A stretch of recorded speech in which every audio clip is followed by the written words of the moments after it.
بسم اللہ الرحمن الرحیم وَلَقَدْ يَسَّرْنَا الْقُرْآنَ لِلذِّكْرِ فَهَلْ مِن مُدَّكِرٍ رَبِّ يَسِّرْ وَلَا تُعَسِّرْ وَتَمِّمْ بِالْخَيْرِ۔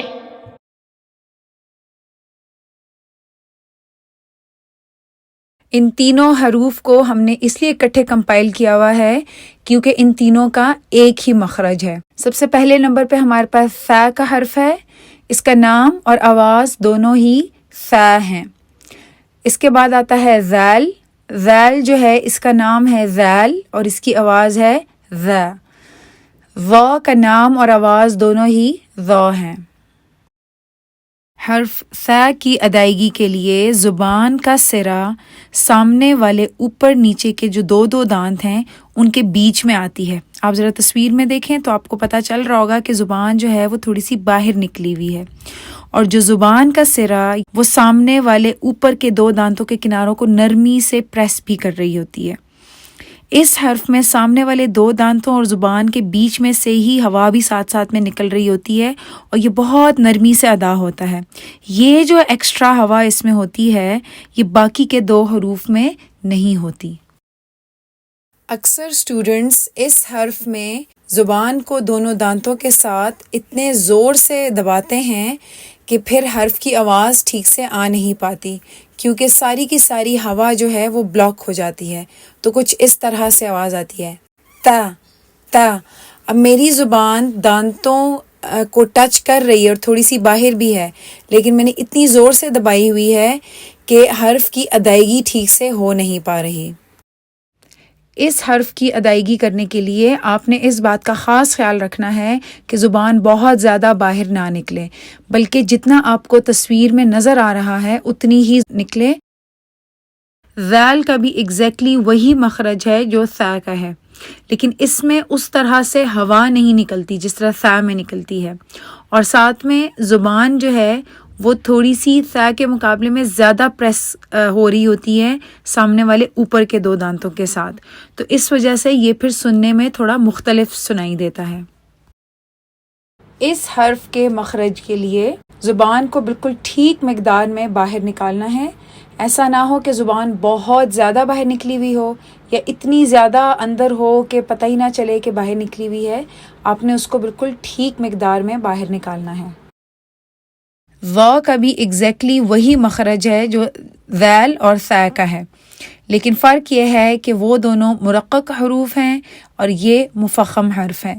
چونکہ یہ ایک ہیوی لیٹر ہے، مفخم حرف ہے، تو اس کے لیے پھر ہماری زبان جو ہے وہ پیچھے سے اٹھے گی، زبان کے بیچ میں کرو آئے گی، اور ہم لوگ جو ہے زبان کو اپنے مخرج پہ رکھیں گے، اور اس کی جو ہے جب ہم ادائیگی کریں گے تو ہم لوگوں نے اس کو ہونٹوں کو گول کر کے نہیں ہیوی کرنا، بلکہ زبان کے ساتھ یہ دو سٹیپس کر کے پھر اس کو جو ہے ہم لوگ ہیوی کرنے کی کوشش کریں گے۔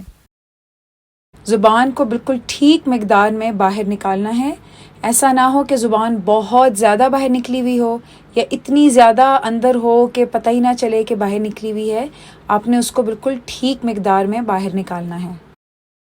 حرف ث کی ادائیگی کرنے کے لیے آپ نے زبان کو اپنے مخرج پہ رکھنا ہے۔ اس کے علاوہ اس کو ادا کرتے ہوئے آپ کے چہرے پر اسمائل نہیں آنی چاہیے، اور آپ نے اس کی لائٹنس کا، اس کی سلانٹ کا خیال رکھنا ہے۔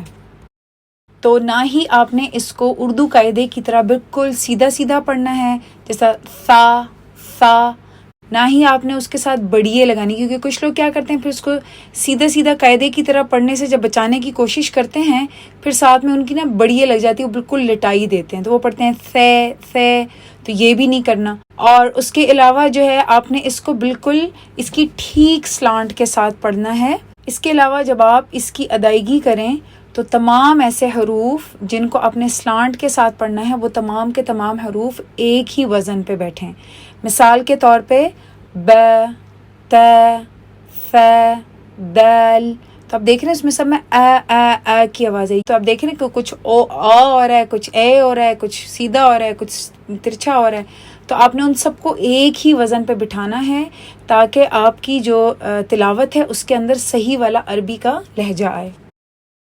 ف ف ف ف ف ف. حرف ذال کو ادا کرتے ہوئے زبان کو اپنے مخرج پر رکھیں گے.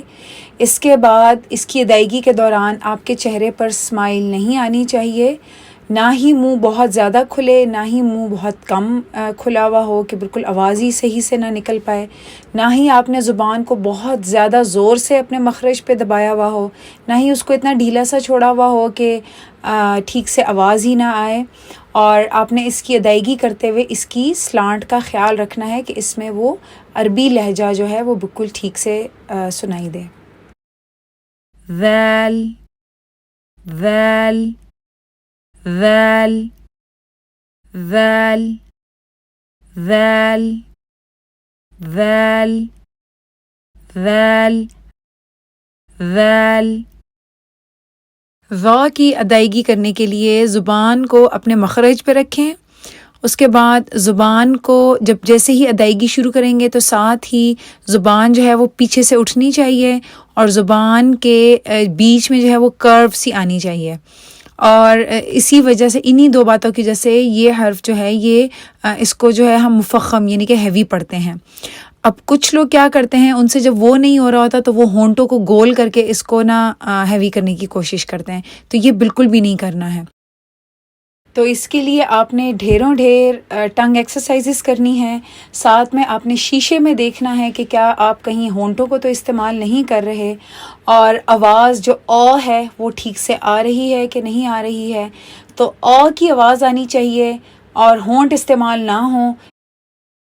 وا وا وا وا وا وا وا وا.